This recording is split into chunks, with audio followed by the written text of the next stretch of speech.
How's it going on Tuesday, 4:30 in the afternoon, December 26, 2023. Best baseball player for the year, 1959, and we're finishing the 1950s. Two times, Henry Aaron, his second time. Won 3 categories. Most hits, 223. I think that's the most he's ever had in a season. Suck it up. That was it. 1959 was the most hits Henry Aaron had in one season. 223. So he won that category. He won the slugging, 636. And he's got the total bases, listen to this, 400 on the nose. Way to go, Henry. Some of the other categories, nobody else had more than 3 categories. I'm giving 1959 to Henry Aaron. Who won the batting title? Tito Francona. Eddie Matthews had the home runs. Vada Pinson, doubles. Nellie Fox, the singles. Ernie Banks, runs batted in. Vada Pinson, runs scored. That's 2 for Vada. Joe Cunningham on base. Louis Aparicio, stolen bases. So I see no one else had more than 2 categories, but Henry Aaron had 3. I'm going to give it to him. Let's look at the season. 1959. 154 games he plays.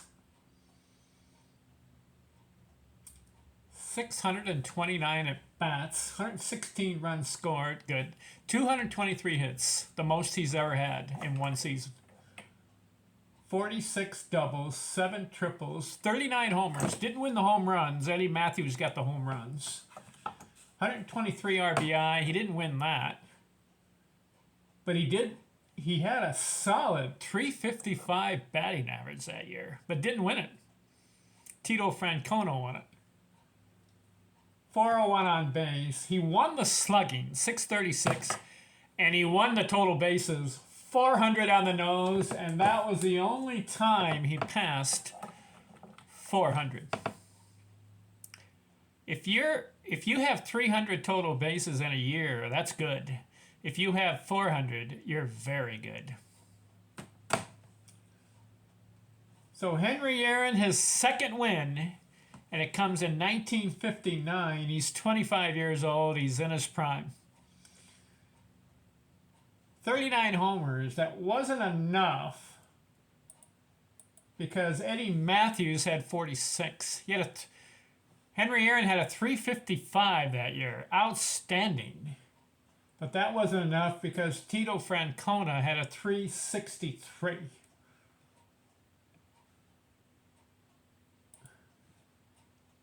The 355 batting average for Henry Aaron. I'm looking. That was his best batting season, 1959. Henry, his lifetime batting average, 305. I'm a little down on that. I like 300 or over for your career, especially when he played 23 years and had 12,364 at bats. So you maintain 305. Good. But for Henry, he had the speed, he had the power, he had the contact. I would like to have seen 325 or 330 for Henry. Also, he struck out 1,300 times. I don't like that. That's too many. Because you know that Joe DiMaggio only struck out 361 times. Or, yeah, something like that.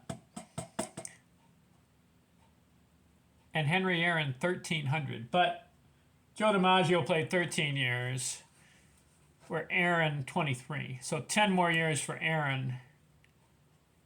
But he has over 1,000 more strikeouts. Joe DiMaggio had a 325 lifetime batting average, right in there. Where Aaron, 305. See, who would win the matchup with Joe DiMaggio and Henry Aaron. Joe DiMaggio. If they played the same number of games, DiMaggio would have had more hits, more homers, and more RBIs. Did you know Joe DiMaggio in 13 years had 1,500 RBIs? Where Aaron, 23 years, had 2,297. Aaron holds the record for the most RBIs and the most homers. How about that? All right, 1959 is in the books. It's on my video, my marathon video countdown. Started 1871. And we've done each individual year, and we're at 1959, and we're headed to 2023 or bust. We will get there. One or two a day. We'll get there. Well, let's see. We have 1959. So next one is 1960. So you got we've got 63 more to go. If you do one a day, that's 2 months. So the end of February will be done, and then we're going to start the pitching, and we're going to go from 1871 all the way to 2023 on the pitchers. Stay tuned. Little hobby I got going. Why not? I'm retired. Just a hobby, looking at baseball, analyzing it, examining it, opining on it, giving my opinion. Mine. Other people may have different opinions. You may argue and not like what I like. But I'm looking at it objectively, and it's my perspective on these baseball players. And baseball is a stat game. It's a numbers game. And there's so many aspects to it. Batting, hitting, pitching, defense, the game itself, and all the numbers. You can go on and on and on analyzing and examining, and that's what I'm doing. Next video. 1960, who wins it? Stay tuned. I'm out.